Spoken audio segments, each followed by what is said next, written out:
Our mics are live and we are live. Ultra Podcast Z, episode 59? Yeah, 58. Actually, it's 59. I wrote that wrong on that paper I'm looking at. It's episode 59 on this lovely April 2nd. Not quite April Fool's Day anymore, Eve. As always, I am your host, Manuel, leader of AJ Connections. And Konaro's not here. She actually just got back to the U.S., but she couldn't join us still, even if, schedule did permit. But we have two special hosts tonight and a really special topic that we'll get to in a second. But first of those two hosts, I'm joined by Rubab. Rubab, care to introduce yourself? Hi, I'm Rubab from Fake Star USA. Great to be here. Thanks so much for having me. We're a promoter for Japanese talent, and we coordinate a lot of the musical guests and fashion guests that you'll see at conventions across the U.S. Nice. And then we have a very, very, very special last-minute guest. We have Buttcape. Care to introduce yourself?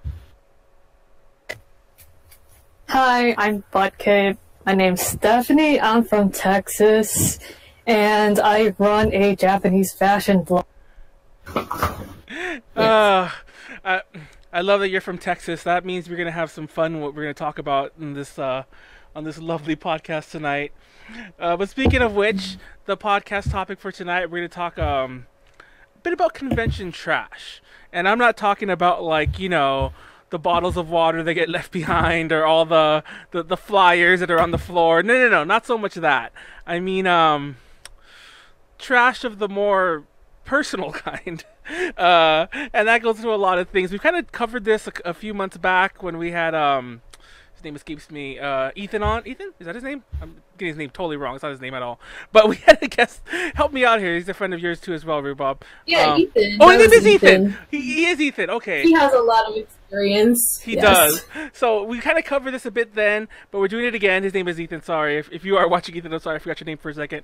But yeah. So we got some topics here. We're gonna intro ourselves a bit more, just a little bit more about what we do. I always feel that because a lot of our co-hosts, especially the special guest co-hosts, just come and go, and we probably either never see them again on this podcast, or at least not for maybe another year or so. So we'll get more into them for a bit. News roundup. We might actually skip that. Actually, we're gonna skip that. We're gonna skip the news roundup. Never mind. We're talking about cons that have had a fall from grace, because I feel that's a huge topic we should talk about. I want to open with that because it's probably the lightest topic we're gonna have this entire night.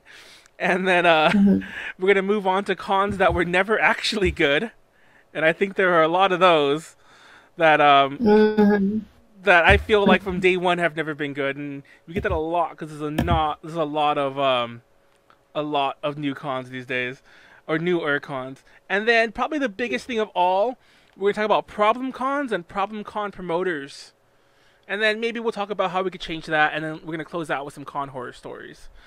But yes. So Rubab, you of course mentioned Fake Star, and know you're at Fake Star. We've dropped your name several times on the podcast, by the way. For anyone watching, you might recall that we've dropped Fake Star a lot of times. But Thank you. I appreciate. Give us a bit of a small, longer representation of your con experience, so we can go more into why you're what your background is on these kind of things. Yeah, well, before I started doing this professionally, I was a con staff for many different conventions.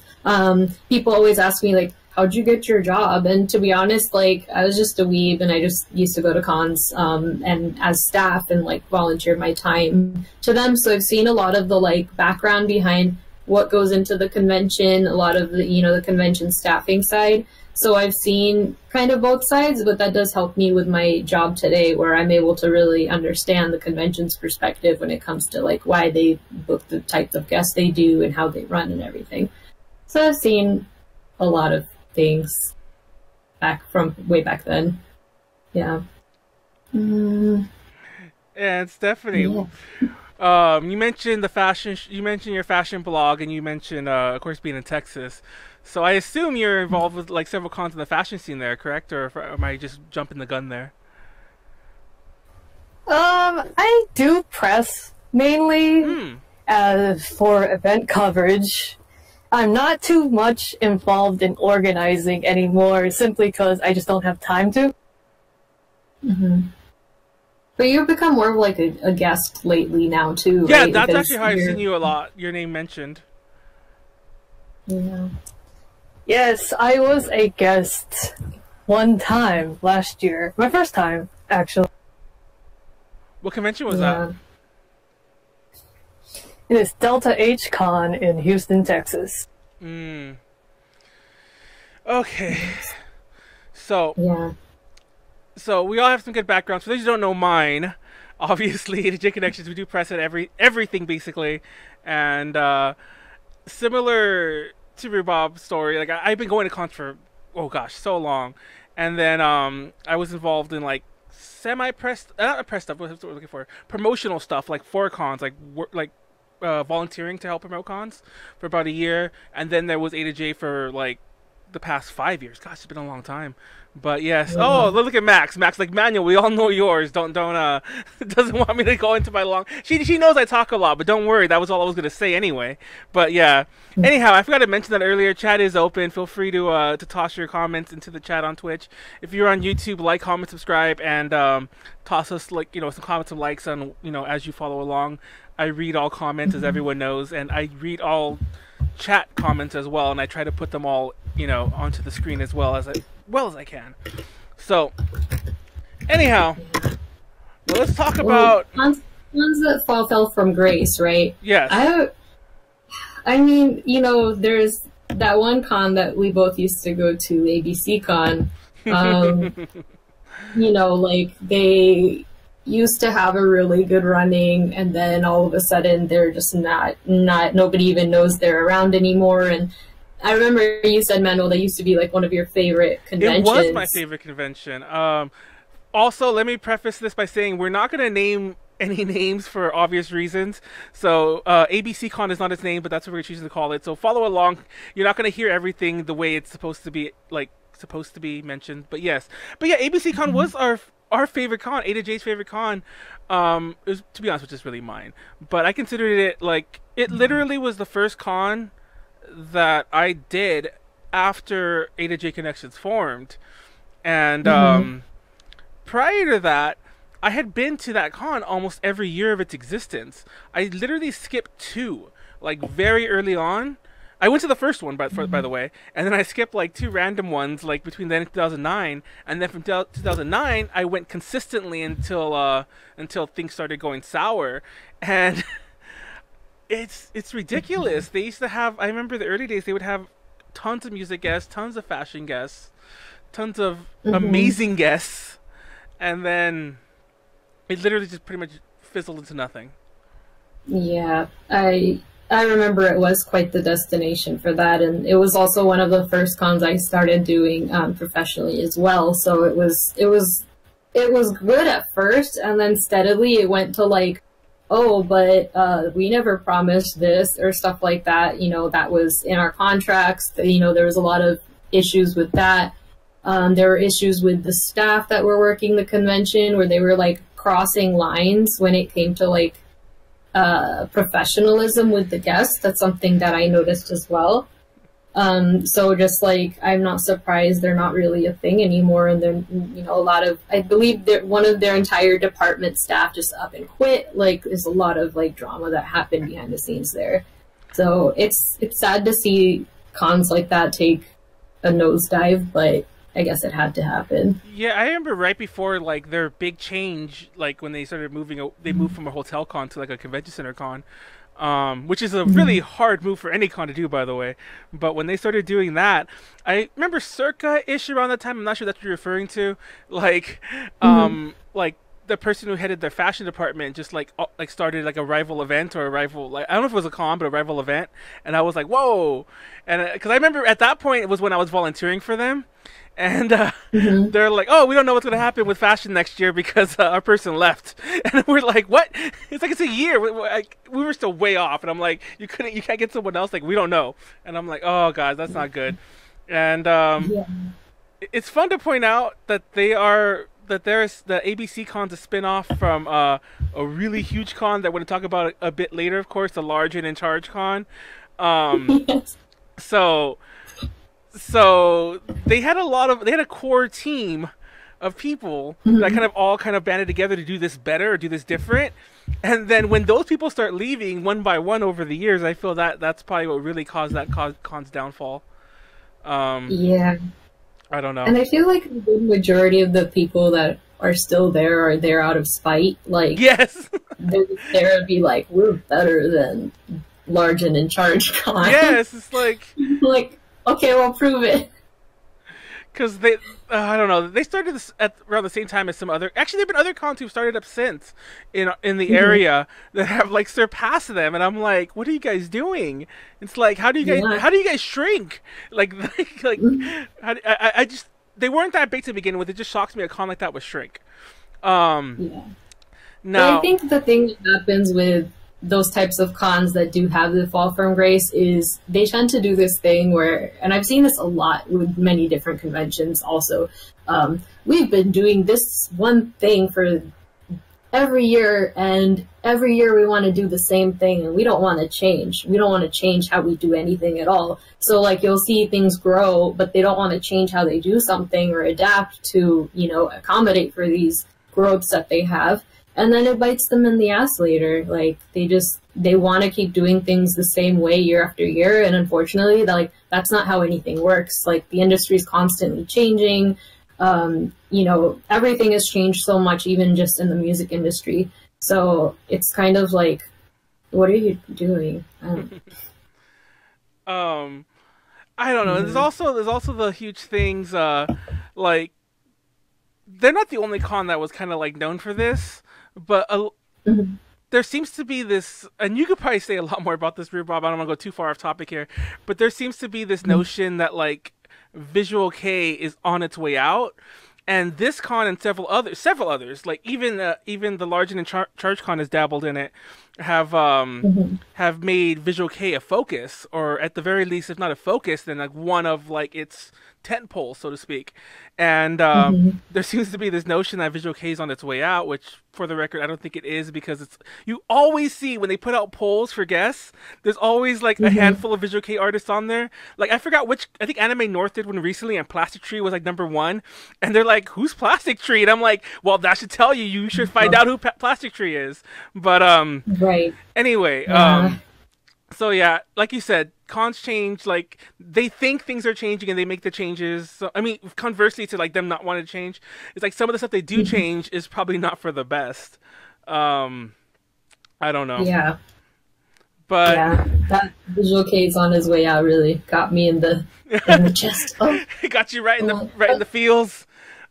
It's funny, like I said, I don't want to go too far off topic, but I'm pretty sure you've been told it as well, but I've been told directly by many con, you know, staffers, heads, whatever, those exact words in various forms, you know, those exact words, like, oh, Visual K's on his way out, Visual K's dead, you know, no one comes to Visual K anymore. So, anyhow.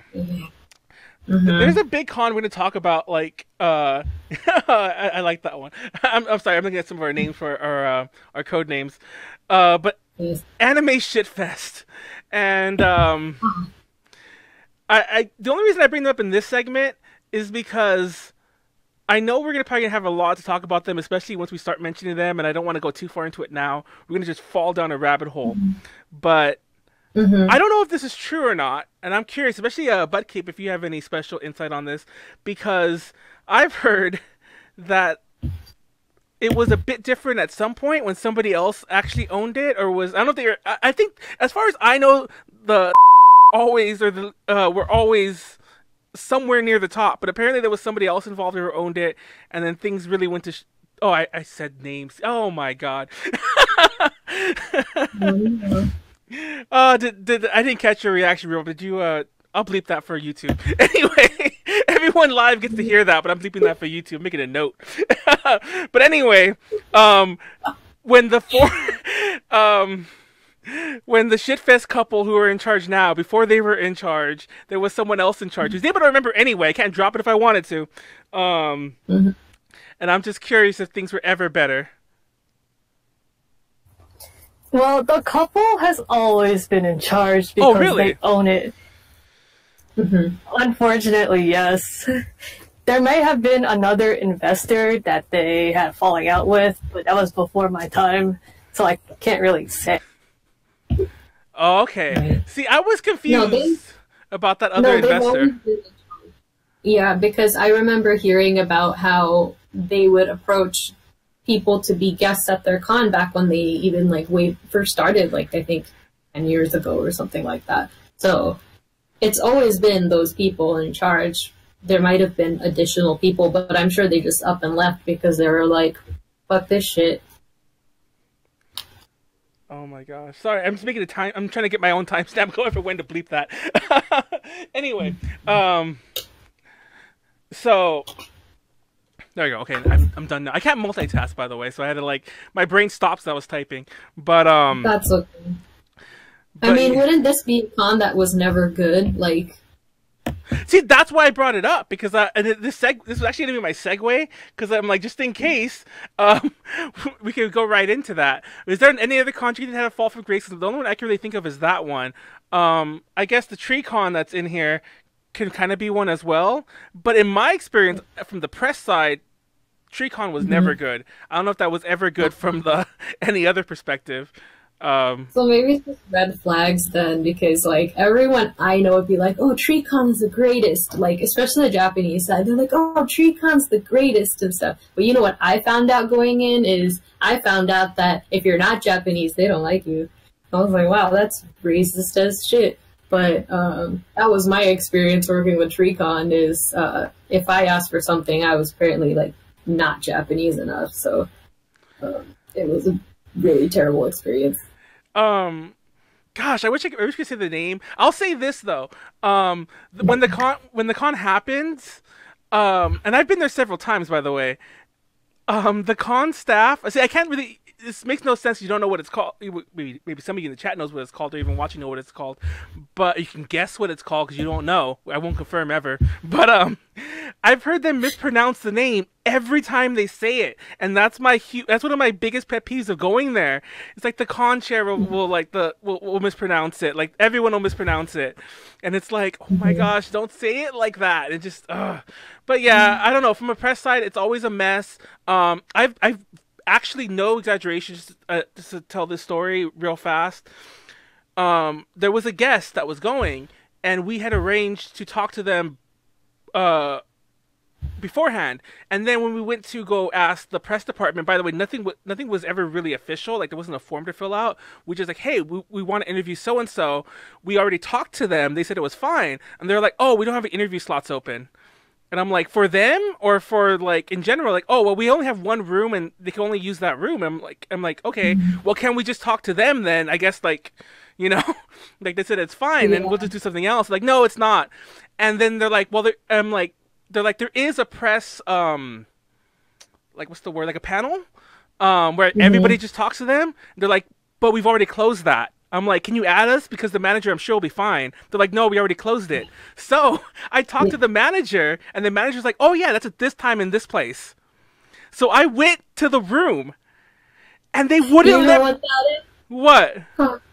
That's a classic case of the convention not wanting you to be in the middle of anything. Like, they're like, how dare you go around us to do anything? Like, but guess what? Nobody gives a shit. If management's fine with stuff, the only reason why they're trying to cock block you is so they can feel important. Exactly. Like, yeah, it's like, and this is Anime Shit Fest, same shit. They did not want any, like, translators even to be, like, getting in the middle of them and the Japanese guests because of the weird, like, session. Like, it's really gross. Oh my gosh. To finish that story, by the way, they didn't let us in. And I didn't want to embarrass myself by yelling past the person because I could see them, but they're kind of far from me. We're at the back of the room, like outside.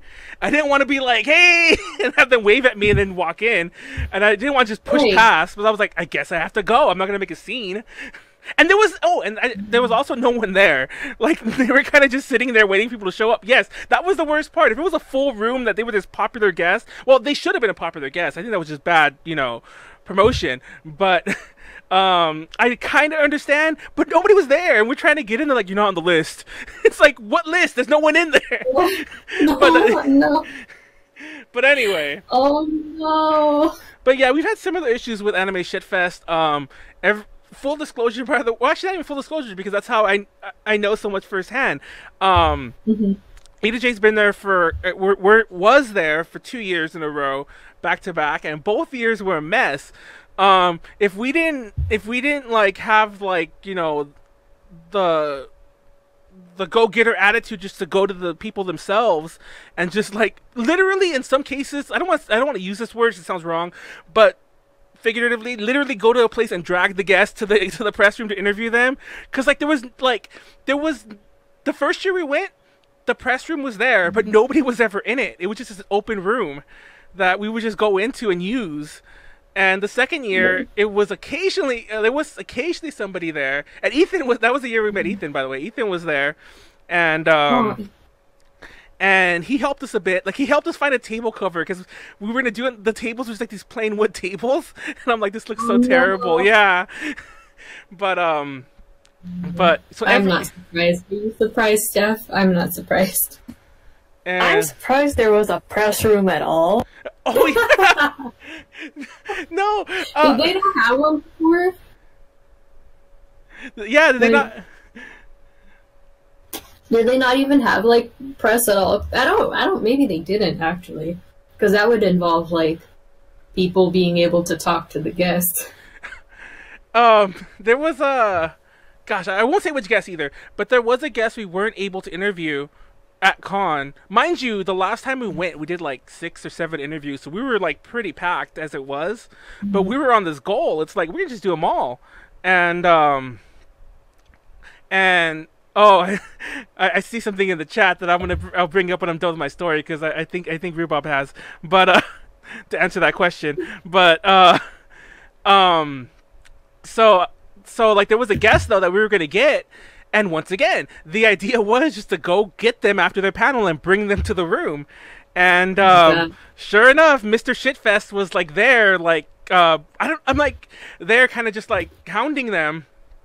And I'm like, and he literally would not let me talk to like their manager people, like you want to use the term like cock blocking or whatever. He was literally blocking me. Like I was like, I'm gonna go, and he was just like, you know, like following me like this. And I think Tiffany was with me, and I was trying to like just shove Tiffany. I'm like, she's the one who do most of the talking anyway. I'm like, Tiffany, just go. Like, and yeah, it was one of my big displeasures was like having to sit down and talk to Mr. Shitfest for a while and to shake his hand and pretend that, you know, that was terrible. Yeah.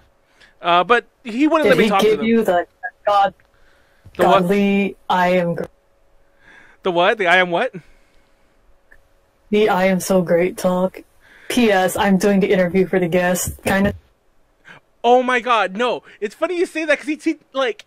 That's pretty much exactly what he did, because he was like, oh, well, I'm the one who, like, sets up their schedule. And I'm like, what do you mean?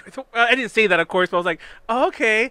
And then he's like, I get your card? And I gave him my card. He didn't even look at it. He just put it away. And I'm like, why did you want it? But anyway, and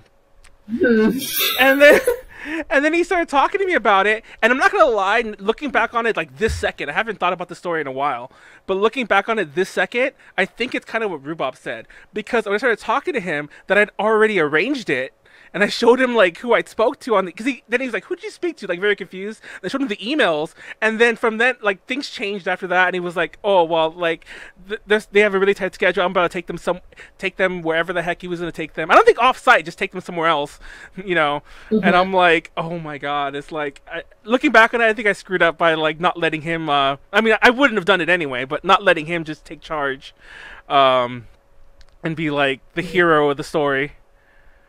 Yeah, it was so bad. It's funny. It's funny you mentioned that. I mean, funny.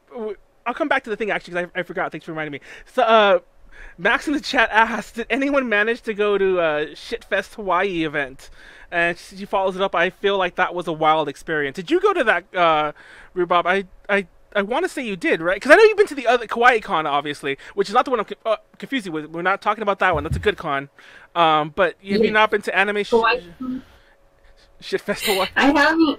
No, I haven't been to the Hawaii expedition that they had.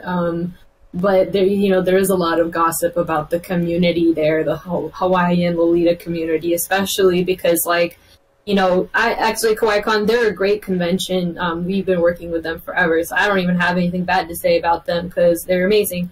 But like, we did have issues going in where, you know, there were a lot of gossip from the mainland, especially about how the Hawaiian community supports Shitfest. And I'm like, well, you have to understand that from their perspective, like, nobody's bringing Lolita content to Hawaii. So of course they want to be, Hawaiians are very hospitable. So I think in the beginning they were super accepting, but then when they saw how bad it was, they all jumped ship and they were like, nope, and they like noped out of there. So like, that's not even a thing anymore. I don't think they'd even be welcome if they went back to Hawaii, Shitfest, I mean. I'm under. If I remember correctly, didn't one of the guests get detained? I believe, like, for visa issues. And yeah, there was a Thai cosplayer, I believe. Yeah. Yeah. And it was. Oof. I forget the cosplayer's name, but I remember reading all about that. And there's that's a story for a whole different day.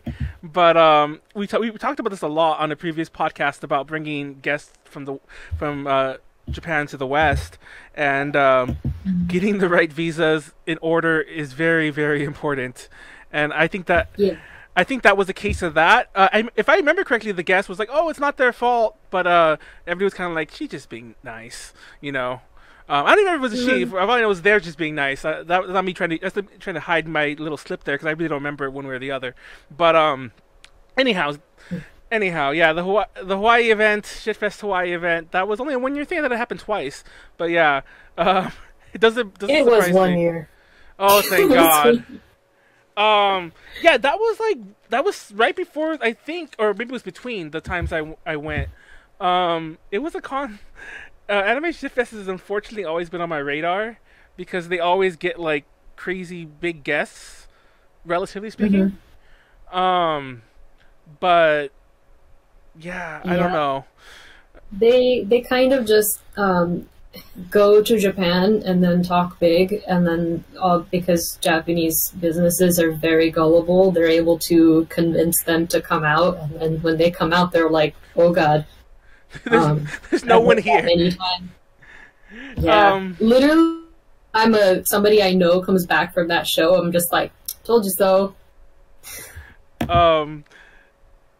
Like their figures are, by figures I mean like their attendance figures, are ridiculously inflated. I won't mention the number they claim because that'll give away a bit too much, but they claim a number that is far too high than anyone who has ever been could ever even like suspect would be true. It's just like, how? It's like there was me being generous. The years between, we started at a press packet, and we got it there when we went the second year. And I looked at it, and it had the figures for the year before. And there is no way, and I'm being generous, there is no way even a quarter of that number actually was there. And I'm like, we were pressed, so we'd have to wait in line. But there was never a registration line. And they only had like one really big booth, and it was just really moving really smooth. And this is the kind of con that would have a line con if it had anything near the numbers that they're pretending to have. And I'm just like, how could they lie like this? And the convention center isn't that big. It is big, but they don't use much of it. They barely use any of it. And I'm like, it's not big enough. It might be big enough to hold the numbers they say, yes. But if they use it all, which they don't, and I'm like, I just like the boldness of their lies. It just shocks me. Well, when you don't have morals, it's easy to just make shit up, you know? Oh my God. Anime Shitfest better not fuck over the music guests they brought this year. I'm ripping heads off. That's who said that? RTO Donnie that's his comment in our Twitch chat. I hope so too, because even though there are a lot of like people who like to like call out guests who go to Anime Shitfest, you know, and convince some of them not to go.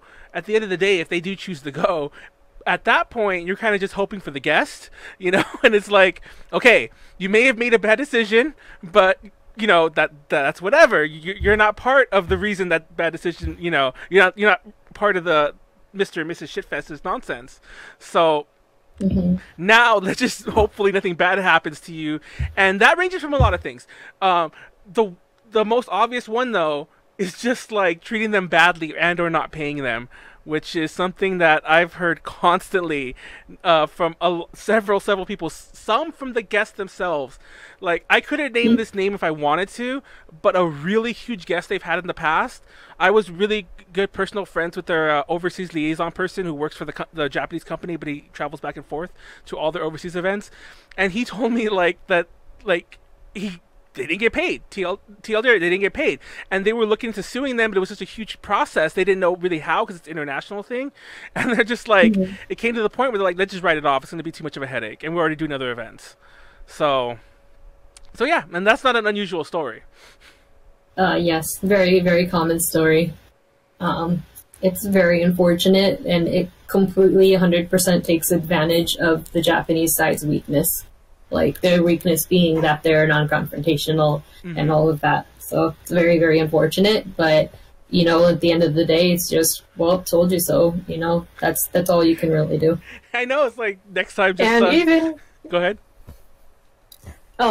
And even if your guest, like, is still going for some reason, like, let them know.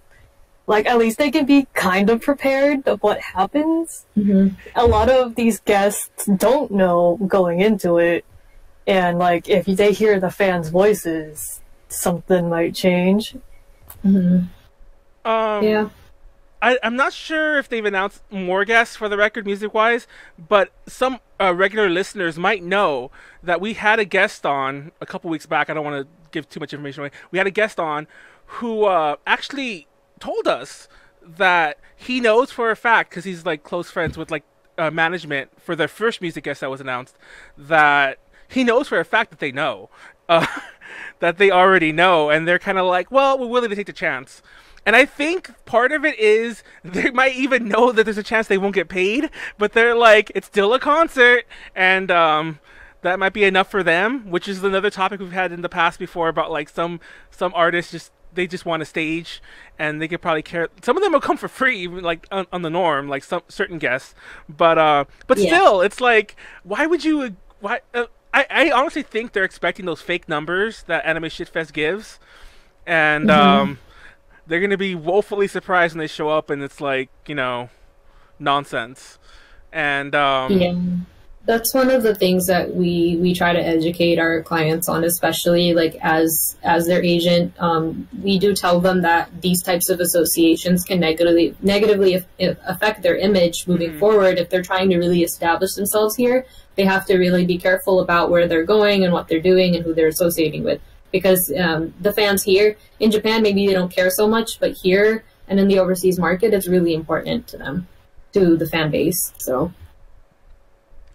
And not to say like that's a huge thing, but I've heard like some of, you know, especially if it's your first time, if Anime Shitfest is going to be your first con over here, oh my gosh, it's like your second one would be a little harder after that, because then if you're a promoter, hopefully working through a promoter. If working by yourself, that's another story. But if working through a promoter, that's like either pretend you never came before to be very coy about it, or oh yeah, the last con was Anime Shitfest, and that's Anime Shitfest's name is known pretty decently, so yeah, it's not something you want on your CV just sitting there as, you know, as your debut overseas performance. It might not look too good. Yeah. But I don't know. They're just really good at packaging what they have as an event, and it's really appealing to the guests, you know, and they think they can come out to America and perform. They want the free vacation. They want to be able to meet their fans here, so it's just really like taking advantage of their weaknesses. Oh my gosh, there's a story that I always feel, and I don't know if Buttcape has heard this story. I've told the story on the podcast, actually, like this is like my third or fourth time, but I told it across so many different ones. Maybe there's a bunch of you who haven't heard it before, but this speaks a lot about the organization of the con, and there's a certain story that I heard floating around, and it's almost as if, like, was that us they're talking about, but from the other end? Because the story, I'll tell you that story about what we heard, was that fashion people who were modeling for the fashion show were like, there were people just wandering around backstage who clearly didn't belong there. Like in the dressing area. I don't mean just backstage, I mean the dressing area, okay? So let me tell you my story real fast. I'll give you the quick version too, like I'll cut out some of the extra details. So we were supposed to interview a guest, and we were told by the guest, not by like staff or whatever, we were told by the guest to meet up with them after the fashion show. And we couldn't find them. And the fashion show was like we were just trying to figure out, we didn't know the fashion show would run late, we should have realized that. But we didn't realize the fashion show would run really, really late, and that everything was getting pushed back, so we couldn't find them. So we asked a staffer, like, do you know where so-and-so is? And like, the only reason we even asked them, because they kept like trailing us, we're like, we know what we're doing, just, if we don't find them, we're gonna leave.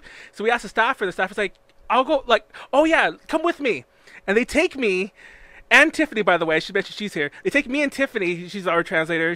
They take us, and we're just following her. We walk past security. By the way, didn't stop any of us. The person, for all I know, wasn't even staff, because she wasn't like wearing a vest. She wasn't wearing anything special I could see.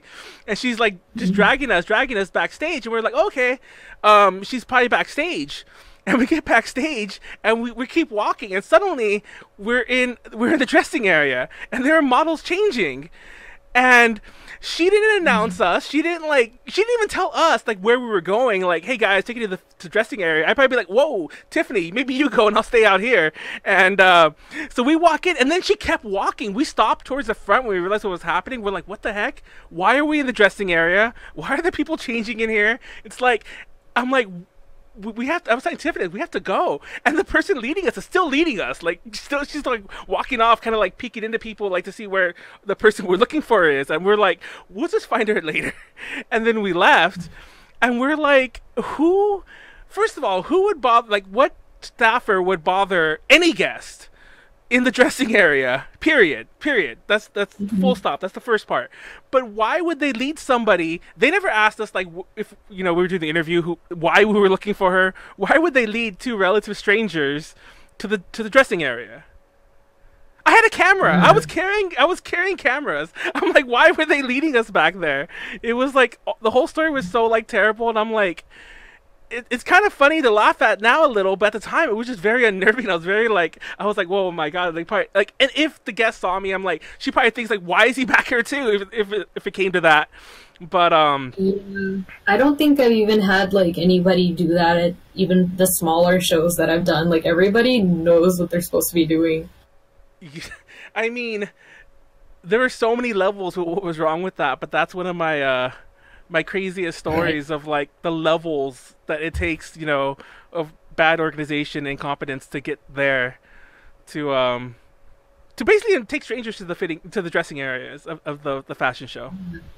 That's wow. That's I can't even. And I've heard this story from the model side, and it's kind of hilarious to find out like you were the one on the other side. Yeah. Yeah, I don't know. I wonder if it happens more than once. I hope, not that I hope it does, because that sounds terrible. But I mean, like, I wonder if all the other stories I've heard are just me. I'm like, it's probably me. But anyway, go on. So I'm pretty sure that staffer was just very confused, as all the staffers are during the event, because the disorganization is just everywhere. And like the dressing room is the backstage area pretty much. So like, even like the dudes changing, like last time I was there, who knows how long ago, like they just had like a curtained off corner for the dudes. Mm-hmm. Oh wow, that sounds suspect and terrible to begin with. Yeah, I don't think, if anyone, I've never had a convention where the staff just brings in randos to like backstage. I know. Like, weird. Like, there's no way that story would have worked, by the way. Like, we could have like had like giant press like things everywhere all around us. We could have had like a letter saying that we're interviewing so and so guests at like 7 p.m. Where are they? It's still like, why was that the path taken from the staffer. Like, I'll take you to the dressing area. I don't know. They're just like, there's a They're lot. like, I don't know what to do. Yeah, exactly. Like, I just don't want to stand out there anymore. I'm bored. Let me go take them over there. And but yeah, Yes. I thought that was so interesting because I saw people posting about that in a random thread about Anime Shitfest, and I'm like, oh my god, that was me, or that could have very well have been me. But like I said, I wouldn't doubt if that wasn't the only time that happened. Unfortunately, I wouldn't doubt that's the only time that has happened. Like the way things are run there, I wouldn't be surprised. And I didn't change the damn thing. Sorry. Oh, we could probably talk about this convention for hours because there's so much wrong with it. No, Like, I meant to change the bottom part. By the way, what I meant was, like, at the bottom it still said intros. I changed that live, and we just got we've been going from one topic to the next. I'm just gonna change it to Anime Shitfest, and we'll move on to others. But anything else you want to talk about Anime Shitfest? I just have, I mean, all the horror stories from the guests, and every time I'm just like, well, you wanted to go there, that's what you get. So, but it's really hard to try to convince them that not all American events are like that. Like, I'm just like, you just chose to go to one of the worst ones. So, yeah, that just sucks. I don't know. What's the local scene like down there, Buttcape, where, like, the fans, because clearly there has to be some sort of split. That's what I've always thought, because, like, even though I scoff at their numbers, they still get decent numbers. Not nearly decent for their size, but they still get decent figures, as in, like, definitely several, like, thousands of people are showing up. No matter what, no matter if you want to, like, lowball it or even pretend the big figures come, it is thousands, and not an insignificant number of thousands. So I'm just curious. Like, clearly there must be a local split in the community. Yeah, Houston's a big city, and we have a lot of weebs. There's like a lot. There is a divide, at least in the fashion community. I'm going to talk about the fashion community first because that's what I know the most. So we did have a huge split, and it's still happening, like, to this day. But, like, you know, if, like, you can't change people's minds, you can't change their mind. And I just hope they learn their lesson. On the cosplay side, I have seen a lot of cosplayers announce they're not going. And the unfortunate thing is their numbers are that high because they sabotaged all the other events in Houston. And that star power they somehow managed to get, like the celebrities and all that, it rakes in all of the people who don't know. So, like, a lot of people are walking into this con not knowing what is going on behind the scenes. What was that sound? Did somebody leave this chat?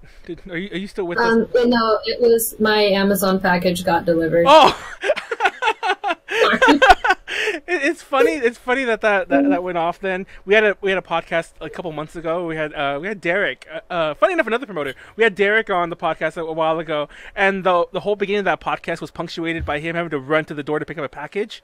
Because, like, in Japan, I guess they don't leave it the same way. But anyway, it's just funny that we have another package story on live. But yeah, there is there is a movement to outright, you know, to not. To boycott the Shitfest, Anime Shitfest. Sorry, I can't even speak. But I don't know. I wish the community was split, but like I said, I don't really know what the scene is down there in the area, and it's hard looking in from the outside. That said, though, I'm pretty sure if there was a similar con like that, even here, like in LA or the LA area where everyone thinks it's more like the liberal area, I'm sure it would be just as much of a split. So I guess it's not really fair to, you know, to single out any area being more problematic than the others, if that's even the case. And let's not forget, for the people who still go, a good chunk of them somehow, because, you know, like, we know, of course, but the good chunk of the average con goer probably doesn't know. Somehow, they probably still don't know. Maybe they'll get there and they'll see somebody tell them then, but, like, a lot of them probably just don't know. Like, Yeah, like That is very true. yeah, the younger kids especially. Yeah. They just ask their parents for passes to go, and then they show up and they probably have a terrible time. Yeah. But that's okay. in the Texas heat with I just remember being really hot, like hot there. Like, I don't know, I'm pretty sure it's worse in the summer. Thank God I've never been to Texas in the summer. But when I remember going there, it was pretty hot for me comparatively, and I was like, oh my gosh, it's so hot outside. There's nothing to do inside, and I was just kind of bored all around. Fun little story. You guys joked about like the press area, like they even had one. It was so boring, really, to go back to the hotel and just sit there, and it was too hot to really hang out outside or to walk around the town. So we hung out in the press area a lot, especially the last year we went. We were there almost 24, like, well, 24/3 because we were there for 3 days, but we were there like 24 hours those 3 days basically, and no press besides us ever used that room or walked in. So I don't know if they have other press that show up to that con. They must, but nobody ever used that room. And nobody ever, as far as I know, to like even like doing casual research, nobody did any interviews but us. Some people interviewed like Mr. and Mrs. Shitfest for like news articles, like, you know, like the Houston like newspapers or whatever, or things like that. But nobody interviewed guests but us. Like since then, I've noticed a few other outlets have stepped in. You know, outlets with lesser morals who know the stigma, but they're willing to go into, like, you know, with the no competition field and just go straight in there and interview everyone. But yeah, we were the only ones doing interviews, and we were the only ones like doing like proper press. I don't know if that's either a thing to say or if I'm just making things up there, being too elitist there. But anyway, Yeah. I don't think they get any press, like, at all. I don't think anyone shows up, to be honest. let's talk a bit about promoters, because you know, I won't mention that guy's name because I mentioned his real name already, and I'm bleeping him out twice. So so let's talk about other promoters that, you know, who work these cons, because I think it's interesting to note that there are some promoters. To be honest, I'm not too sure who brings all of Anime Shitfest's guests, but I will say that one of them is being brought by somebody that's not unknown to A to J, and I don't think anyone here, and I mean like here as in like even people watching us, will get this reference, except for maybe like internally and obviously us on the podcast, because you can see what I wrote as his code name. But it's Fake Follower. It's somebody we refer to as Fake Follower, and I'm using this as a segue. I won't give you the whole story about this this particular promoter, but there are promoters that are problematic. In this promoter's case, besides the reason of why we refer to them as Fake Follower, which is a long story I won't go into, and it's still a bit on the not fully corroborated side, so I just don't want to. But it's problematic. Can I throw in? Go ahead. Can I throw in some reports of sexual harassment From who? from women who have reportedly said that Fake Follower has said very inappropriate things to them? Okay, I'm glad you brought that up, because I was mentioning this to a friend of mine. I'll let you finish right, by the way. And I mean a friend, like a casual normie friend, like not even a con friend, to a friend of mine. And I was, because I thought I could tell this person all the juicy details about Fake Follower, our details. By ours, I mean A to J's. And I was telling this person all this stuff, like, who's this person? And I want to see them. And I showed them the picture, and they're like, oh my god, I know that person. And they were and they told me some stories like this, that they, you know, that a friend of them, a friend of theirs. I won't go into details because obviously it's a very, very far removed story, but let's just say it doesn't just go to the guest on the guest level. And I'm like, oh my gosh, it's like, what a small world that, like, what a horribly small world. That's a horrible thing to even talk about. But yeah, apparently this person, on top of like the nice fun joke way, a Fake Follower, apparently is just a, you know, allegedly, very terrible person. Yeah, like just, you know, saying things to girls who are not even close to them in age about how hot they look or how they're a booth babe because they're working a specific booth at a con. Like, just very inappropriate things that you shouldn't have with people you consider your colleagues in the industry. And this has been reported to me by more than one person, but one person in particular who is very close to me. So I was very, like, very upset to hear about it because I, you know, didn't expect this kind of behavior, especially because the person close to me is so young and, you know, didn't do anything to, like, you know, I mean, they look really great and they dress nice. So maybe, like, that's why this you know, fake follower thinks it's okay to talk about this person's appearance. But, you know, as a woman, I don't want to be talked about only for my appearance. I would like to be acknowledged for my work, but apparently that's all that fake follower tends to acknowledge them on, which is very offensive. So hold on, so I'm just replying to Max in the chat.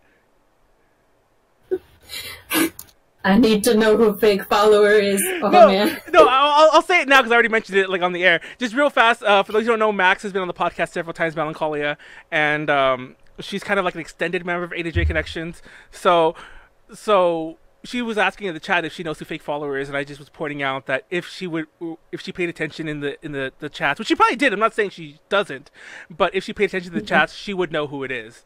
But just, I won't tell you the full details of the story, but one of the reason we call this person a fake follower, just to give you the lighter side of it, is that it was recently discovered that this promoter, through a random way, it was discovered that we were like, is this person buying likes? And buying likes is really big in the influencer field, and I know a lot about it because I work with a lot of influencers, like, on a day-to-day basis. And not to say they do it, but I know a lot about it because we always look on the lookout for people who do. We're like, oh, so-and-so bought likes. And there are ways to do it where it's pretty hard to trace. And there are also bad ways to do it. There's a Shane Dawson video that I'm only mentioning him because maybe a lot of you have seen it, but there's a Shane Dawson video where he bought likes for a friend of his, and they just appeared. Like, in one day, like 80,000 likes appeared. And that's what was happening with fake followers clients, where if you looked at it, they had these crazy spikes. And if you and there are like certain tools, like social media tools, to find out where the followers come from. There's even tools to say how many of them are fake, like just outright. You can tell these are all fake accounts, and it's like they're fake. So yeah. Oh, so yeah.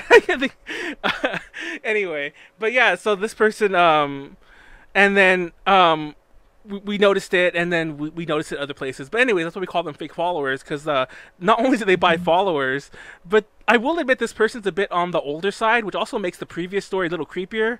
That this person's like, let's just say they're old. If they were on this podcast, they would be quite a bit older than any of us, I think.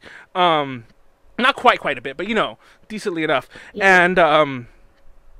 And so it's also amusing because the way this person stumbles around the internet, they clearly don't know how to properly, like, hide the fact that they're buying fake followers.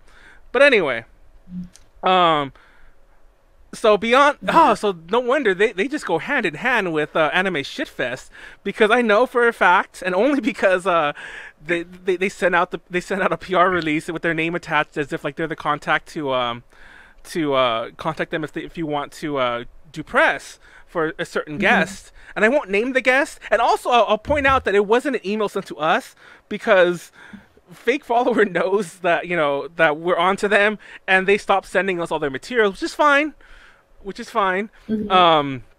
But another outlet sent it to me. They're like, hey, who's this outlet? Who's this promoter who's sending a guest to Anime Shitfest? And I'm like, oh, hell no. And I'm like, that's so-and-so. That's fake follower. And they're like, oh my gosh. And it all just, yeah. So yeah, they all go hand in hand together, because, of course, one of the reasons Anime Shitfest is a bunch of trash is because Mr. and Mrs. Shitfest have been involved in Mr. Shitfest has been involved in similar sexual harassment situations as well. Alleged, I should say, because, you know, of course we should add the alleged. And allegedly Mrs. Shitfest has been allowing it to happen, you know, and so on. Yeah. But yeah. Oh my god. All allegedly. But anyway. Oh gosh. Sorry, I'm being distracted by my cat right now. Whoops. Yeah. Just, cat wandering around. Oh my god. Cats are jerks. No, we had somebody on earlier in the year. We talked about anime figures. We had this guest named Kelsey on, and her cat just would not stop bothering her. And then, of course, it's that kind of cat because she picks it up. And the second she picks the cat up, it's like, oh, it's fun. We'll have a cat on the camera now. The second she picks the cat up, the cat's like, no, I want to get out. And the cat like squirmed away, and then of course just keeps messing with things the whole rest of it. And it's just like, oh my. It's like cats are such jerks. Like, you're doing something, let me bother you. But anyway. Yes, of course. But yes, their names are Mr. and Mrs. Shitfest because they are the owners of Anime Shitfest. I imagine your cat just climbing on everything. He's like playing behind this backdrop because he thinks it's fun. So, what a trick. I need to like lock him. He's literally going from one side to the other. What is he doing? Sorry. It's fine. What about the other promoter we were gonna talk about as well, right? And that I think it goes back to what you said about how con organizers think Visual K is dead, and for that I have to say no. It's not that Visual K it's dead. You have to bring over the right act, and that's the thing that the useless promoter tends to do is bring over bands that are not signed, no one's ever heard of, have no following, and somehow they can't market their way out of a paper bag, so they don't know how to even make these bands popular. And it's just like a huge waste of resources, in my opinion. It's funny because Useless Promoter has done some relatively big events. They mostly deal in smaller ones, but they've done a couple relatively big ones. And it's like, why is such and such con paying for this guest? Like, this guest is like, no offense to the guest, because like I always feel that like at the end of the day, I don't really, and I've actually gotten some flack about this internally with NA to J, and I don't like to do it, even when I do it. I don't like to like give guests, put any person, let alone any artist, go on a tier, like a C-list or a D-list guest, but they're not the type of artist who would attract a big crowd back home. Probably none at all. Like, they probably attract a bigger crowd here just by the novelty factor, like alone. No matter where they're at, they can perform in a park and people will be like, "Oh, what the heck? I've never seen Visual K before. I've never or it's a Japanese group from overseas who look very, very different, playing very, very different sounding songs." But I'm like, why would some of these big cons pay for such a low drawing in guest? It's like, it's ridiculous.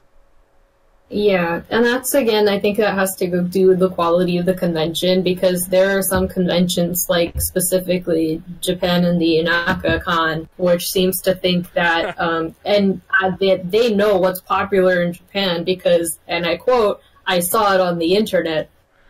Not an exact, like, I mean, I wouldn't recommend the internet as a great source of information when it comes to that, because, like, you really have to know the industry to know what's really popular and what people are just fudging numbers on. But yeah, like, they completely think that all Visual K is popular and every band from Japan is cool. Yep. And, oh, we want to be the first to get this artist and launch their American career. And I'm like, no, that's really not. I think you guys are completely missing the point. It was a huge pain in the ass to work with this con, and I would never do it again. And they're stuck with Useless Promoter now, and I'm like, well, great, you guys are made for each other, so enjoy your, like, poor turnout every year. It's funny because, like, that con, once again, Japan and the Inaka is our little codename for that one. Good luck figuring that one out, guys! But, that con is another con that, like, I don't think we ever, like, actually, yeah, we've talked about going both as press, and I think some of us did go, but we ended up not doing press because at the end of the day, I was like, I don't really want, like, no offense to our own team, but I didn't think that anybody was going that was going to be able to properly lead the team.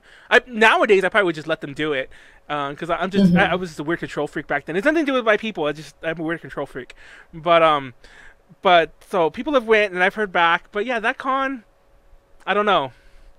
Some of these cons that that claim to be the biggest in their areas, and they are. I'm not really saying that they're not, but some of them usually are. It's like I don't know. I don't know if it's the area or if it's people running them, but I don't know.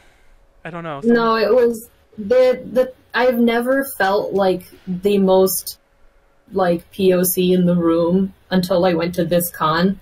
It's all white people, and it was so bad. Like, it was so bad. They don't understand anything, and they don't want to be taught anything. They don't want to like really understand. One thing I noticed about this con is there are no industry at this con. There's literally no companies from Japan. It's what a friend of mine called a t-shirt and swords dealer's room, where there's only t-shirts and swords. I've never heard that term before. I gotta remember that one. That's a good one.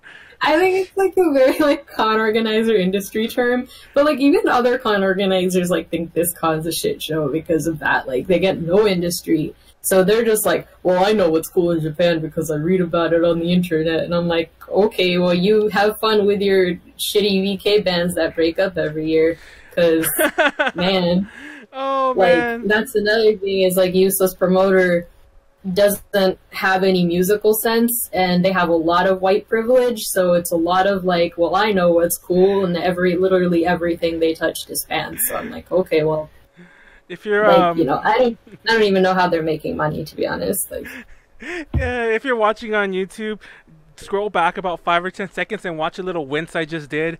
That was me internally just realizing at this second that Useless Promoter is probably going to watch this just because of who's on it, and they're going to hear some of the stuff I said. They're going to be so upset. So I might as well go all in. I might as well. I just realized, that was my realization of like, oh man, I just realized that they're going to see it. But whatever. It's whatever. I think it was partially known anyway. We're not exactly, for those of you who follow NJ Connections on Twitter especially, you might notice we're not exactly quiet about some of the things we don't like sometimes that displease us. And it's funny, I want to address that very briefly, because I'm not the only one who runs the Twitter. A lot of people always assume it's me. It's always Manuel doing all this stuff. It's always Manuel. Now, I'll admit, a lot of times it is Manuel. But what usually happens is I'll put out something very, very crazy, like not crazy, but very, very like vitriolic or something like that, like in a good way, but very vitriolic, like just straight up, like no, I'm not gonna sugarcoat. Here it is. And then what ends up happening is Konaru is kind of like, Manuel, stop. And then she's the one who does all the replies. And then occasionally you'll see me, when I get control back, I'll like kick it all up again. So occasionally you'll see us fighting with ourselves, and that's what happens. But usually Konaru joins in too. She's just like, don't be so over the top. But I have pointed out many times about this certain promoter is that we joke about it. It was a running joke, and then it keeps happening that they'll book a guest. They'll book a guest. Sorry, I didn't pause because I said that, but I paused because I thought you were saying Buttcape. Sorry. They'll book a guest, and they usually book them and announce them pretty far off, and then we'll look at that and we're like, that's a really far off event. Like, do we write about it now? It's like, and then we always make the joke, they're gonna break up before it happens. And no exaggeration, it's happened like 4 times. 4 times. And one of them wasn't a VK group, which is like, it's spreading. It's spreading just to anyone they book. It's like they break up, and it's like literally they'll announce breakup before the event. I think in 2 cases, one was VK and one wasn't. Their last shows were the cons, because like, I guess because contracts were already signed, that was their last show, even though officially it wasn't, because they didn't want the fans back home to consider the Japanese show the last show. But yeah, technically, like 2 groups' last shows were in the U.S. at an anime convention because they were already booked months in advance by Useless Promoter.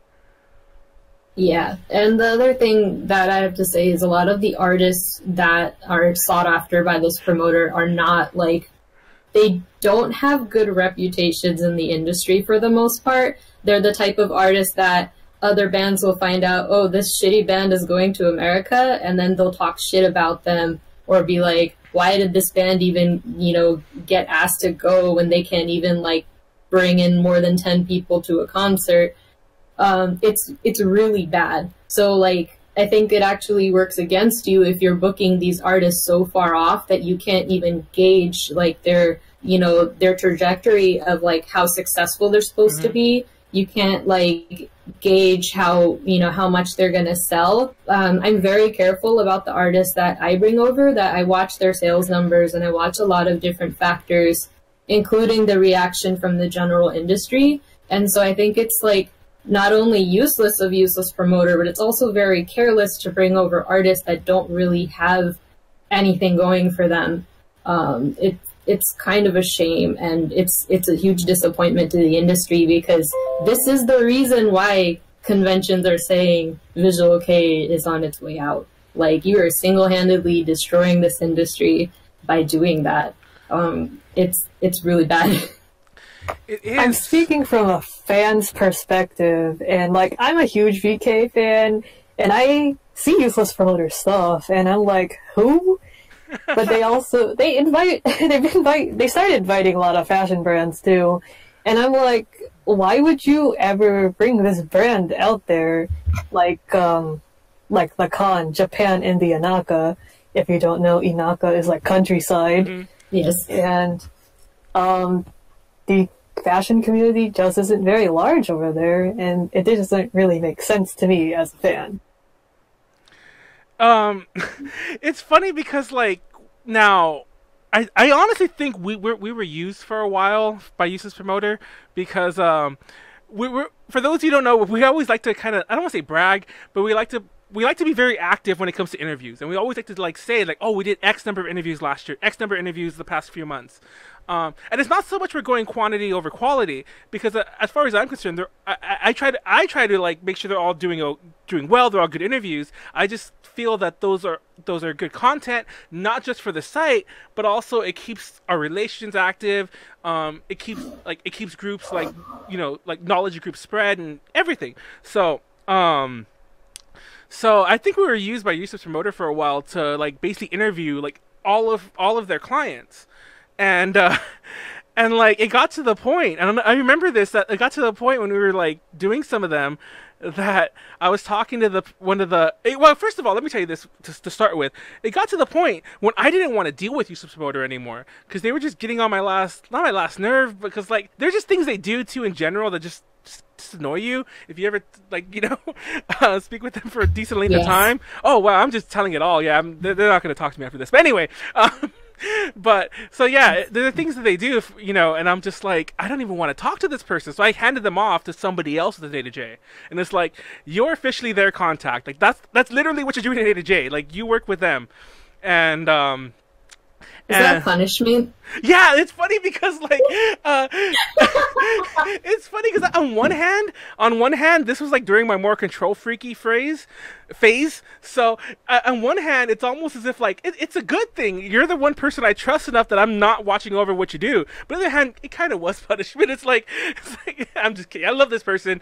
I'm joking about this, but I'm like, I hate you too. You go talk to them. But but anyway, but no. But anyways, they would always deal with each other, and they got to the point when even the person I assigned a Useless Promoter was like, Manuel, what am I even doing? It's like, who are these artists? And he came to me and told me this, and if you know him, he's usually not this like, usually, especially with an A2J, he's just like, I'll do it. Like always trying to prove himself kind of, and finally he's like, what am I doing? It's like, who are these people? And there was one artist that we interviewed, and the answers came back. Well, first of all, she could not get them to do the interview. She's promoting an artist. She's bringing... Oh, I keep saying... Shit. Anyway, I'll bleep a lot of that out. Don't worry. I know this section, too. Let me already... Okay. I made a note. So they're that's really thought though. So they're promoting this artist. They have an event booked for them, and they're trying to get them interviews. We agreed to do an interview, and this isn't just speculation. They are saying we're trying to get them interviews before it happens, which is not a normal tactic. It's nothing new. Before the event happens, everyone does it. And they don't want to do it. They being the band, they don't want to do it. And we're like, how do they not want to do it? And they're like, they don't want to do it. It's like, okay, well, I guess we're not doing it. It's like, no, I'm going to make them do it. So user promoter makes them do it. And what comes back, I'm not joking. And actually, it came back, and I'm like, so what's up with the interview? And the person I assigned to them, by the way, I can name their name. It's Hikaru. They've been on the podcast before. I'm like, Hikaru, like, what's up with the interview? What's up with the interview? It's like, well, user promoter says it's done, but we don't know if it's actually like done. I'm like, what do you mean? It's like, they're not giving it to me. And I'm like, oh my gosh, say I need to see it. Like, we need to see it.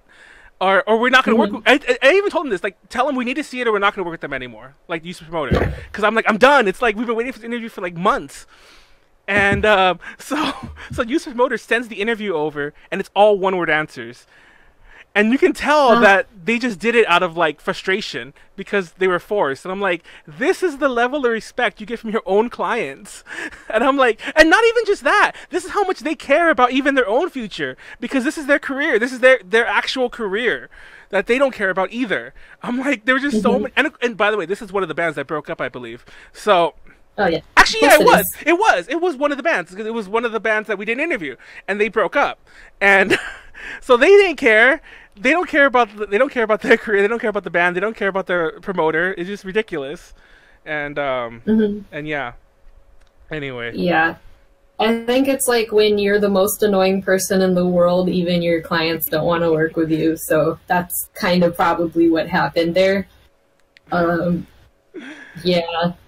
I just think it's funny how you can be at this for a couple years very seriously, you know, actively trying to promote artists, and you can't go beyond those, like, you know, whatever indies artists that you keep bringing. Our company, we went from like, well, immediately in our first year, we were already bringing over Anasong artists and big names, but now we are like the official convention booking agent for Miyavi. So it's not that difficult if you do it right and you have maintained a good reputation to be able to get good clients. So for things like, you know, your story about the interview going to shit, like, I think that just says a lot about the character and, you know, the work ethic and, you know, the reputation that this promoter has is really bad. So I am honestly surprised that there are still fans that support this promoter. But, like, at the end of the day, like, you know, quality, man. Like, if you don't care about quality, then that's what you get. Well, by the way, Buttcape, so you mentioned being a fan of VK, and you also mentioned you don't know most of the people that they've worked with. User Promoter has. Were there any guests that they ever had that excited you? Band-wise, no. Because, like, if you've been a fan of VK long enough, you can just look at their picture and just tell this is, like, a really sleazy band. They are... and, like, they're not interesting, because in VK, there's a lot of dudes who go into the industry just to pick up chicks. Yeah. Mm. Yes, one of their artists very specifically has a reputation for not even plugging in their guitar, and is literally just in this gig to pick up chicks. Like, that's it. Oh my gosh, it's funny because there's Did you hit yourself in the face with your mic? I did. You saw that? I know. I was hoping nobody saw that. Somebody make a little. I saw it. Somebody make a clip of that later. I hit myself. Yeah, I went to lean back to laugh and I hit the thing up. But anyway, I lost train of thought now. But yeah, there was a YouTube video I saw recently. I don't remember who does it. They're pretty popular YouTubers. They're from Japan. They do a lot of stuff about VK stuff. And they were talking about that, about what's wrong with VK today. I think is the name of the video, if I'm not mistaken. And one of the problems they mentioned were that a lot of the bands are like that they have members, or even sometimes the entire band is just out there, you know, to pick up chicks. And full disclosure, by the way, also, when I was younger and I first started getting into music, that was kind of one of my first things when I was like 14 or like 13 or 14, but like I grew out of that pretty quickly, and apparently, like, you know, as most, you know, stupid kids do, but apparently not everyone gets out of stupid kid phase and they just, you know, I'm gonna pick up chicks with my guitar that I don't know how to play, you know. And yeah, I don't know. Some people just Yeah, I've been in this industry for a little while now, and I'm actively going to Japan, and I meet with these clients I bring over. I've gotten to say hello to a lot of different artists, and you can, once you know enough and you know enough about the culture, and I do Japanese, so I'm engaging with these people firsthand, and it's really easy for me to spot when somebody's a very serious musician and when they're just a fuckboy.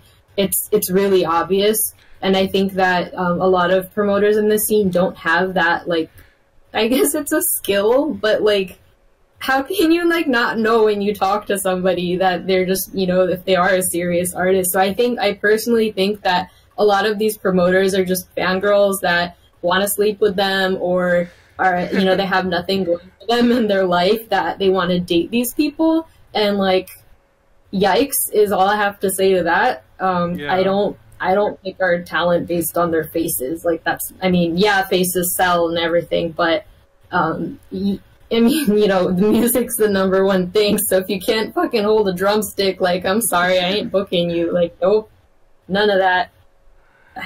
I can't believe that I think that is how they pick their artists, and I know for a fact that they've admitted to having crushes on specific clients and stuff, and it's really cringy, like really bad. It's obviously I won't, just because I've said a lot about them already, I just feel like drawing a line somewhere. I won't comment on that specifically, but just because I don't know also.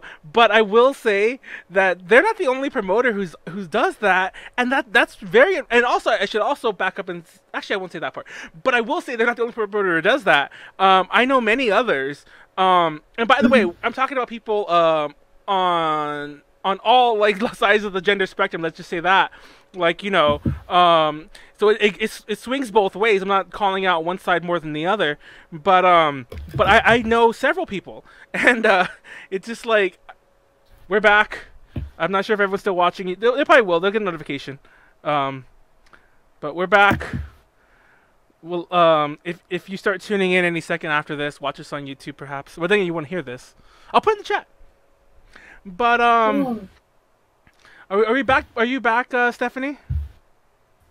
I'm here. Okay, good. So, we didn't talk much about Large and in Charge. Large and in Charge, I feel, is a really good example of a con that is just too big for itself.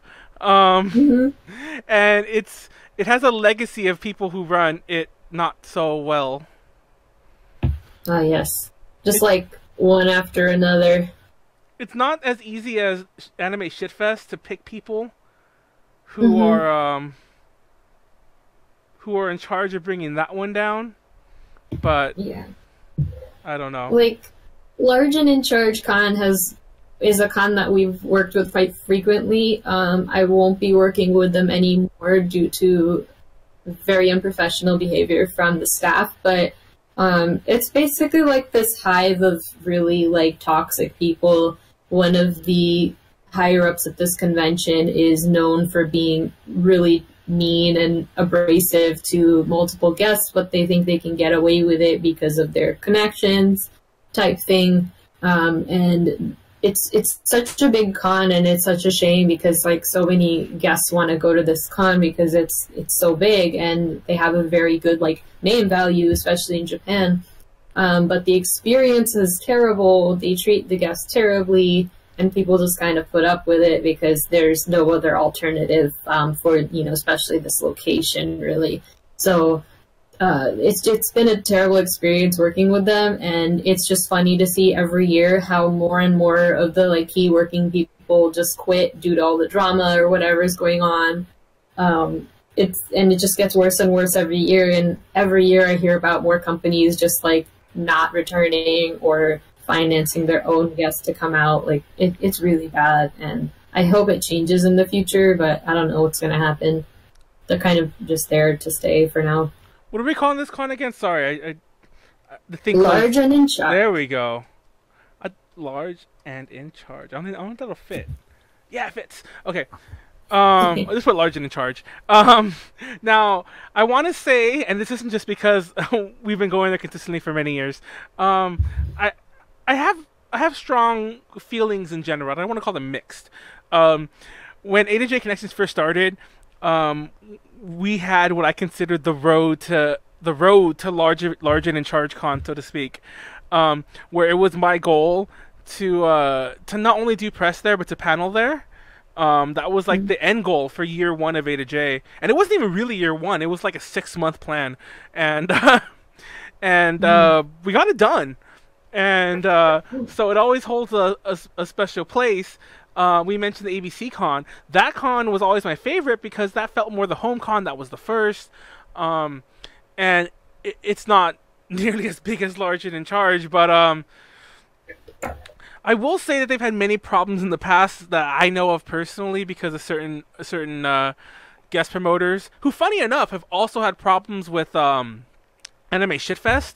Like some of the people who, like the person I mentioned who said they weren't paid for Anime Shitfest, apparently were not paid properly. I'm not sure if they were not. I don't remember the story if they were not paid as well, but were not paid properly by Large and in Charge. And I'm like, really? You wouldn't think that, but they were paid. But apparently, like it was a similar situation. Like nobody came out on top. They both argued, and they're both like, I guess we'll just drop it because it's too big of a deal for us to deal. I mean, not too big of a deal, but too hard for us to deal with overseas. Anyway, also just go ahead. Just to wrap. What were we calling her again? Just to wrap. Unhelpful. Useless. Just to help useless promoter. That was pretty much it. Maybe they reported us. Damn it! I gotta bleep that too. It's early enough. I remember now. Maybe they reported us. I made that joke on the chat. Who knows? Because in case you're wondering, that wasn't my internet going out. That was the Twitch. I mean, the Twitch stream actually getting cut off. Either because maybe I used up too much bandwidth and it was my internet, but it was still working. But it crashed all my programs and I had to like reopen them all, which takes a while. Which is why it took us more than a few minutes to come back. But anyway, that's it. I think we said more than enough. And Max said in the chat, and it's gone now, I seem to like make enemies on every podcast I do. We'll see. I don't know. I did a podcast with somebody I thought was my enemy, and then we ended up, I don't want to say we made up, but like now we're talking. So I'm like, even though we both kind of know we don't like each other, but I don't know. Well, I'm sure you've made some friends with some of our viewers today. Exactly. Be our friends because, as you know, I don't think it's so much that I make enemies. It's just that when people do things that I think are morally or other ways like wrong, it's like why beat around the bush and sugarcoat it or do whatever. I don't know. Besides, right? Like, how are we going to grow as an industry if people aren't like taking feedback from each other? And like, you know, we have to like work together on this, but some people are so adamant about like getting offended about things or, you know, taking things personally. Like, I think it's a shame, and you know, you should always act professional in this industry because people remember and they're not going anywhere. So but speaking of Large and in Charge, I should also mention that Fake Follower is in charge of bringing, and this is, I can say this about anyone because like, even though some people might consider Fake Follower bringing some of the biggest guests, there are so many huge guests at this con. It could be anyone, but Fake Follower is in charge of bringing some of the talent to Large and in Charge con, and it's just it's both obvious because the con's so big and needs everyone involved basically, but it's so sad. There's so much good and bad with this con because it's funny. It's actually funny because before we started this podcast, and I'm not saying this because they actually just recently approved ADJ's press for this con, but I originally was going to include this con as like a section of cons that have recovered. And yeah, exactly. And yeah, and I'll admit, you see, it has to do with that whole perspective thing. On my, and to be honest, even on the press side, I don't know if they really have. Like, sure, they're approving us, but like, there's some other stuff that goes on there that I'm just like, why is it like this? Why are you like this? But I actually, this is not even a lie. I even wrote that before any press things happened. I was like, hey, I'm gonna include them as a con that's turned around, and then it was like, And I'll agree. I see that side. And it's sad because I feel the same way at times, but it's just I don't know. It's called large and in charge for a reason. Yeah, there's just so many facets about it, and I just think a lot of, because I mainly dealt with like one section of this convention for the most part, but it's always been a bad experience. Like I can never say I had a good experience at the con because of how much has been mishandled, or power trips or whatever by their staff and things like that.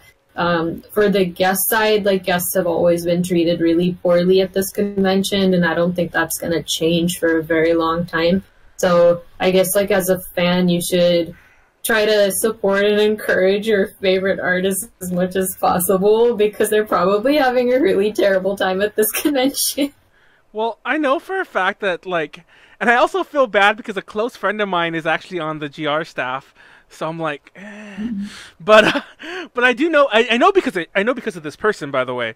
I know for a fact that they're always on the lookout for translators and other guest relations people. And I think part of the problem, but then again, on one hand, it's like, why don't you, why do you book X number of guests if you don't have X number of staff already in place? Like, literally, I'll I don't want to say this because I won't say who they are. But anyways, I had people, and not just that person I mentioned earlier. I had people reach out to me like, "Hey, can so and so help?" And I'm like, "They're helping me." It's like it's like yeah, like they're gonna be they're helping me. It's like they're like A to J's translator or whatever, and I'm like sorry. It's like I know for a fact that their contracts in the last couple years and this year as well do not include translators in the contract. And really? That's really unfortunate. It's probably exactly for that reason, because that was a huge issue.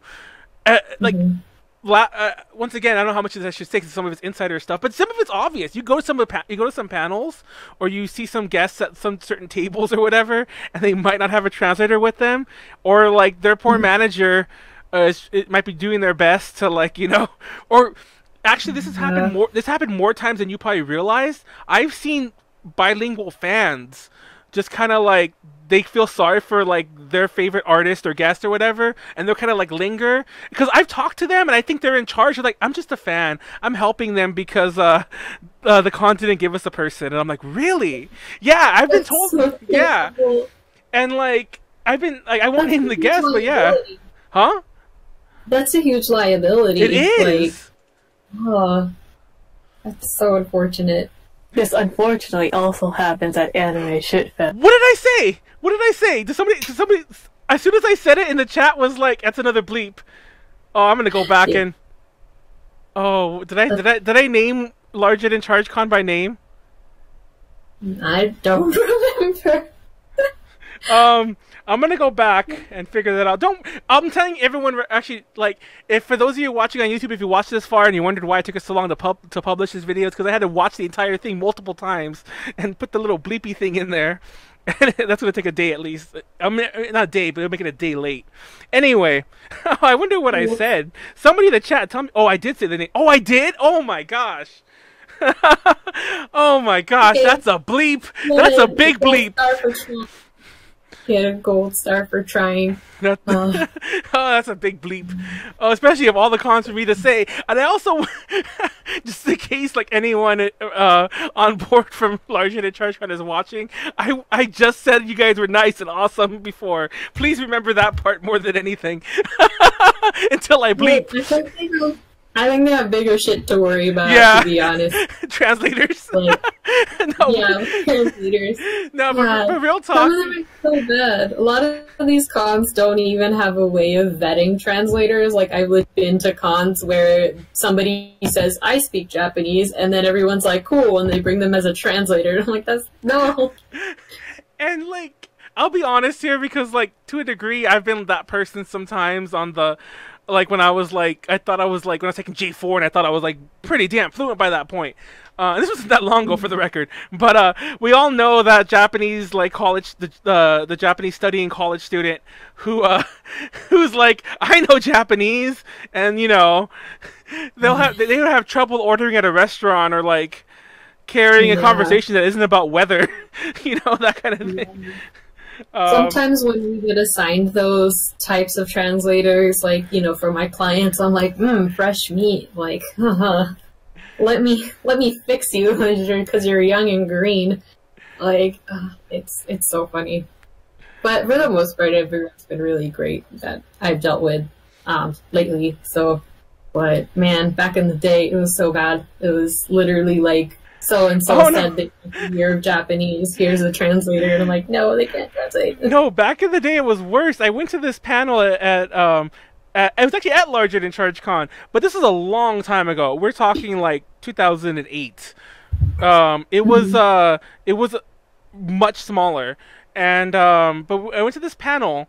And it was like some video game like people, and they were talking about a new game. I actually don't remember the name of the game, or I'd say that part because it's so old I thought you'd find it. But it was a panel of video game people, and each was supposed to have a translator because they were separate guests. They weren't like this was like them talking about a game, but like it was a weird panel. But they were each supposed to have their own translator. It wasn't like one giant thing, and no joke, none of them could translate. And they got to the point when like I guess like not the con room, but the room staffer called in like another translator, and like a head translator came, and he's like, I'm sorry, I'll do all the translating, all of you can leave, go back to the staff room or whatever. And I've never seen that before, but it gets better. So now this one guy is translating for like 4 or 5 guests, and the guests are kind of confused, and they're all talking, and he's trying to translate, and he can't keep up. So he's like, does anyone in the audience speak Japanese? And he started pulling. No. Yes, and and I can only assume this person is like a higher up translator with the con, and he just started bringing people on stage, and some were good and some weren't, and I'm like, what is this panel? I'm like, what are you doing? And that's to be fair, that's the only real story I have there.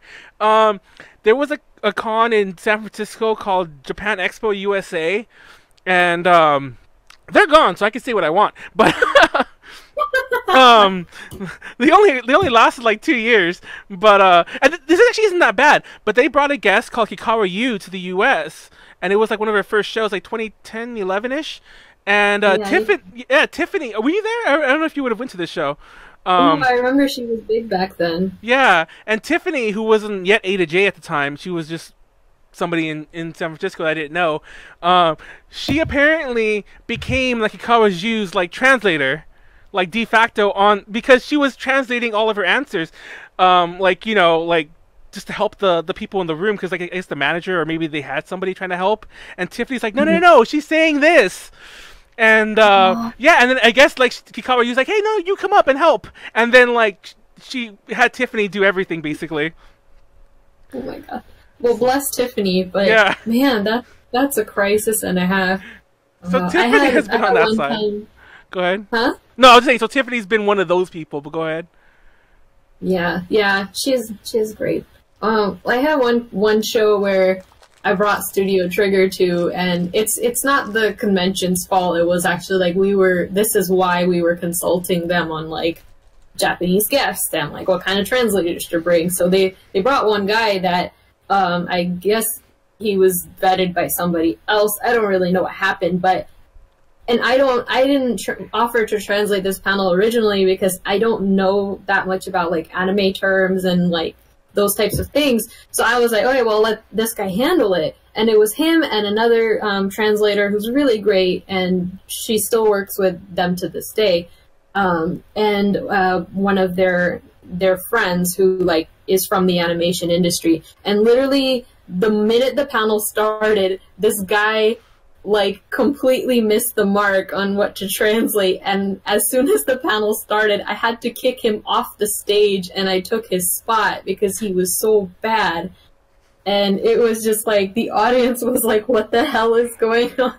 But it was like the worst. I've never had to kick anybody off stage for bad translating, but that was the one where I was like, nope, because it was a full room and like, Trigger's really popular. So I was like, I can't let this panel go to shit. So I had to kick him off the stage, and I mean, I don't really feel bad for doing it. I feel bad that, like, he said he could have done it when he was lying through his teeth. It was so bad. Yeah, thankfully, I don't. Well, then again, like, we don't really have a true process to, like, vet our translators either.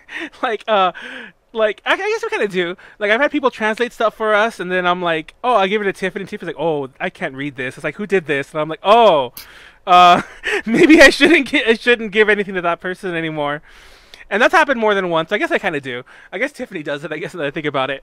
But yeah, thankfully we've never been embarrassed live or anything like that. But go on. No, it's not an easy thing to be a translator. It is very hard, which is why I think a lot of these cons that struggle with finding good translators should actually just hire them, so you know you're getting quality. Exactly. And that's like Large and in Charge Con pays their directors 6 figures. Why can you not hire official translators? Like, it's so inappropriate, because that's like the most important thing is the interaction between the fan and the guest, and you're like saying you're not going to take responsibility for it. I think is really like bad. I don't know. Yeah. Oh my god. Oh god, that's some.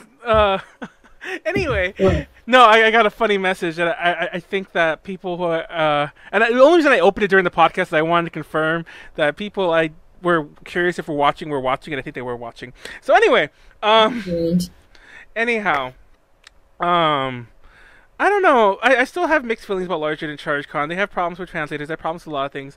Translation is a very complicated thing.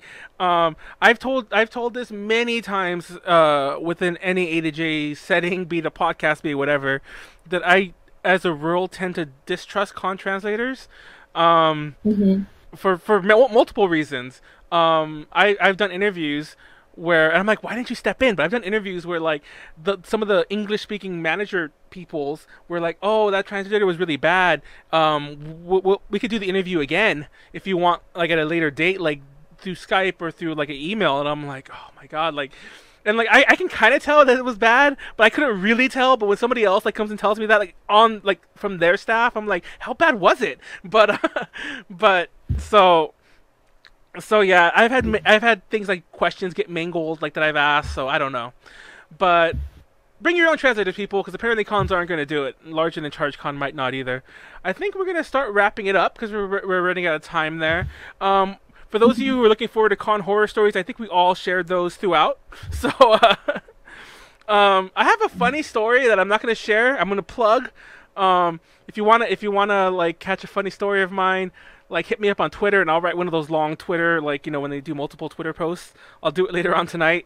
If you want to hear a funny story about how a guest lied to me about speaking English. And I'll tell you, yeah, because we actually moderated a panel for a guest that told us she could speak English, and then I shouldn't have said she. But anyway, and then we did the panel, we get there, and they got us good. I almost feel like they were trolling us. It was that good. It was like, was this a joke? Like, were you making us look bad? It was a serious. Anyway. Let me know if you want to hear that. Hit us up on Twitter, and I'll. By the way, I meant me, like Elevig_222. I'm not stupid enough to post on A to J. Like Konaru will kill me and delete everything. But and I never use my Twitter, so it'll look nice and out in the open. But anyway, so wrap it up. Shout out to our patrons, patreon.com/A2JConnections if you want to donate any money to us.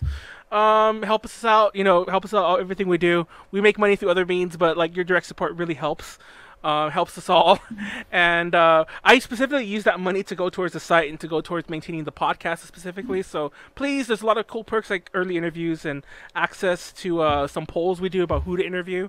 And there's other cool, like, tiers. There's some specific stuff on our Discord, which leads me to our next thing. Join our Discord. I'll have a link on Twitter. If you're watching on YouTube, there's a link below. And catch us next Tuesday. Rubab and Buttcape won't be here, but we'll have other people. Unfortunately, I don't think we let Buttcape talk this whole second half that we came back. Sorry, Buttcape. Sorry, Stephanie. Oh, no, you're good. But He's shy. yeah, it's fine. Still awesome having you. But don't worry, I'll let you guys, like, say your goodbyes. I think shout out to Ed and Kenneth, our current Patreons, and who are supporting us with quite a big level of donations. So thank you so much. And Anything else you guys want to say upcoming for you guys or whatever? Or things, to follow you on? Do you want to go first, Buttcape? Yeah, sure. You can follow me on Twitter, Facebook, and Instagram at Buttcape. But also your food blog. Oh, yes. My main thing now is food blogging, so if you like looking at food pictures, you can follow me on Instagram and Facebook at Eating with Stefano. Yeah, that's really good. I love your food posts. Before Rubab tells her a little bit, Ren's in the chat right there, who we've also had the podcast multiple times. She's on the podcast. Okay, but Manuel, where's your Juggalo mask? Now, the reason she says that, and if you ever tune into other podcasts, you're like, what the heck? I usually wear a clown mask. Not a clown mask, like a clown bandana over half my face. And that's kind of like my shtick, and it's been my shtick for the entire podcast. But we had people on, like from Peachy Parade, and they just had a field day with that. Mind you, I've worn it all, like, 50 some odd episodes. I did not wear it today because I didn't want because I figured we have a lot of new people. I didn't want to scare everyone away, but so I didn't wear it. But I do wear it. Thanks. Yes. Anyways, Rubab, anything else you want to add before we wrap it up? Oh no! Thanks so much for having us on this wonderful stream. And we're going to be doing 3 shows this month. We're going to be doing KawaiiCon. Yeah, we're going to be doing KawaiiCon in Hawaii this weekend. We got Techo next weekend in Pittsburgh and Anime Boston after that. So 3 cons in a row with Miyavi. So we're really excited. Follow us on socials, Fake Star USA. And yeah, holla at me, I guess, if you see me at a show. And thanks so much for having us again. Awesome. Thanks for joining us. Thanks once again to Stephanie for joining us. Thanks once again for Rubab. Obviously, if you're watching us, you know where to follow us. And if you don't, it's all below in the description. Or if you're on Twitch, follow us on Twitter, @AJ_info. And that's it for tonight. Thank you all for watching. Catch you next Tuesday with my Juggalo mask. It's not a Juggalo mask. Bye. Bye. Thank you.